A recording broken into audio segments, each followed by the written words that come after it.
Hello everyone, I'm extremely excited to be able to come back on this channel and share with you yet another value that we so strongly believe in the Samshi Group of companies. And today I want to talk about fairness and equality, which is one of our values and which we strongly believe in. From a business perspective, fairness and equality is about giving everybody a fair opportunity as you engage with them.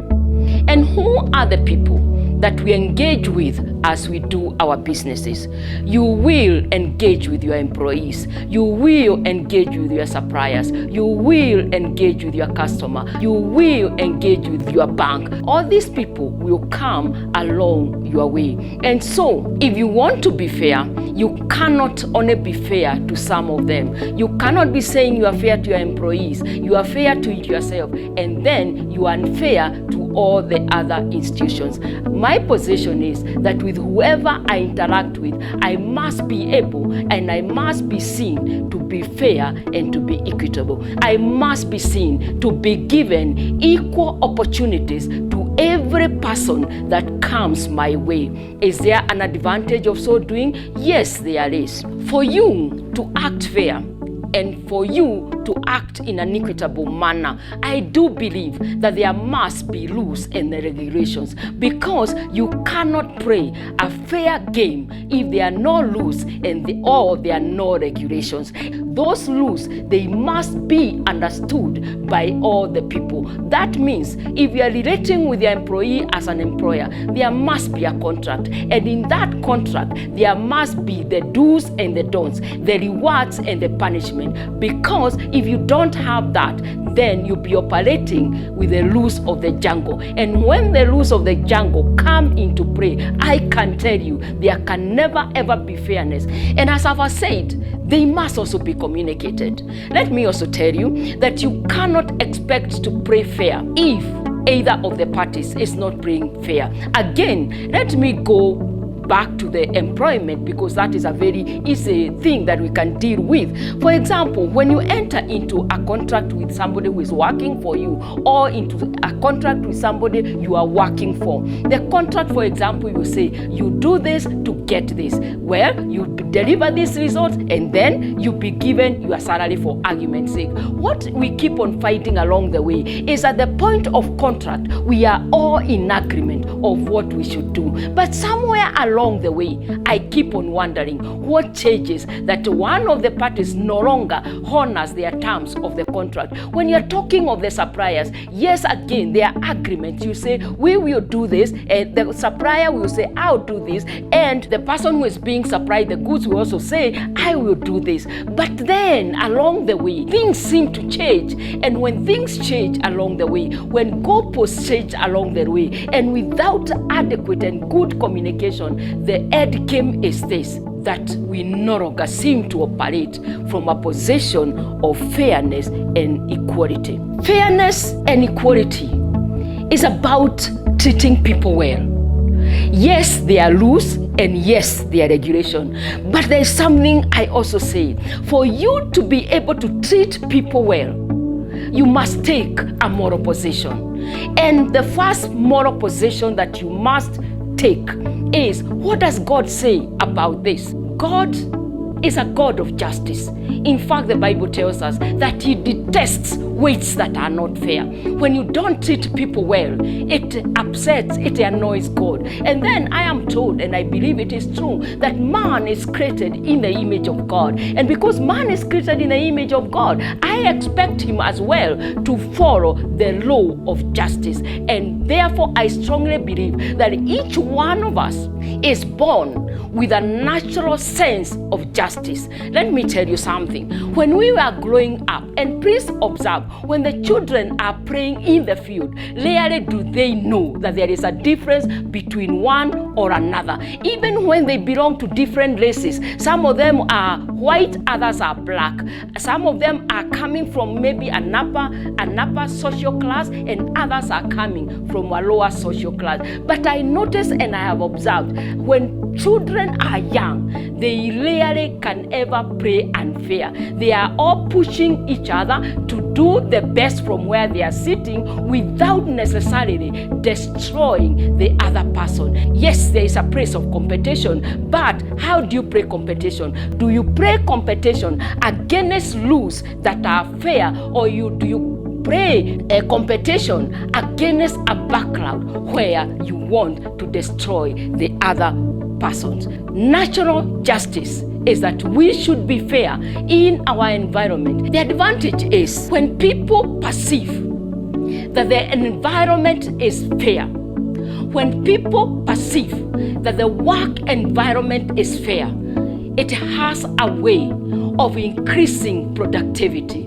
because people have a conviction that if they work hard and deliver their very best, there is a reward. The same way that they know that if they don't deliver their very best, there will be a punishment, and that punishment or that reward will be against the law of justice. Even in our country, the law of fairness and equality would go a long way in making our nation more productive.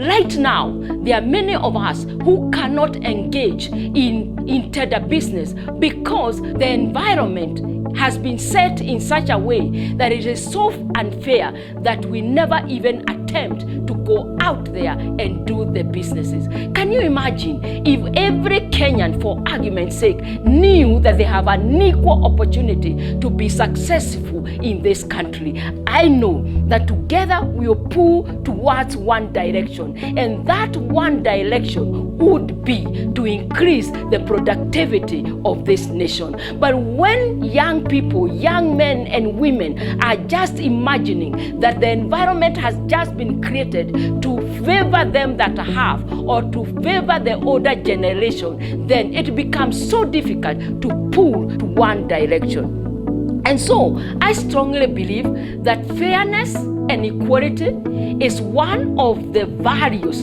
that we strongly need to engrave at the business level, at the government level, at the institution level, at whatever level you are talking about. Because if we are all aligned to that, we all have better working environment, we all have better government and leadership. Even our religions will operate in a better way. So I do believe that there is a place of economic development. And if we want any economic development, we must act fair, we must act equal. If we want to have beautiful families again, we must also act fair. We must also act with equality.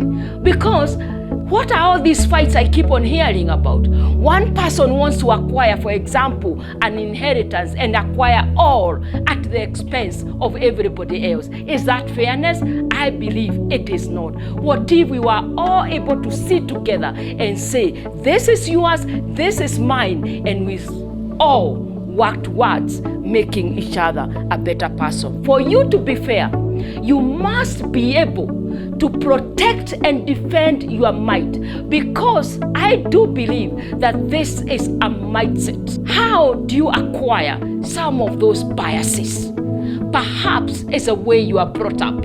For example, you have seen some tribes or some races believing that they are better than others. You find that there are some religion that will believe that they are superior than others. Yet I know that there is no position like that. You find there are cultures that actually endorse a superiority complex right from day one. I believe, and I come from a position, that all those influences that have been created along the way, they are man-made. I also believe that time and chance is given to us equally. It is the way you utilize your time, it is the way you utilize your opportunity that actually makes a difference of where you shall be. But I'm here to tell you that time and opportunity is given to us equally. Nature, by the very essence, is fair, is just to all of us.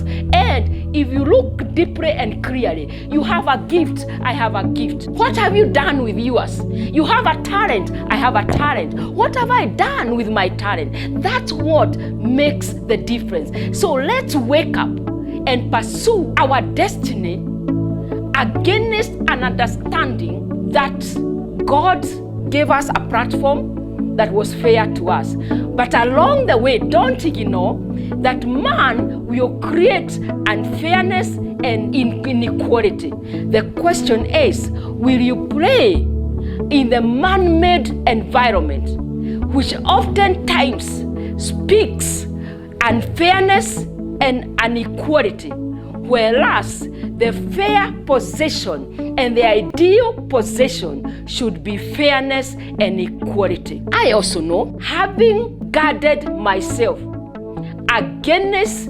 unfairness and against inequality, I can testify that there is a place for you being successful just because you have decided and you have agreed and you have taken a moral possession that come what may, you are going to walk and take a route of fairness and equality.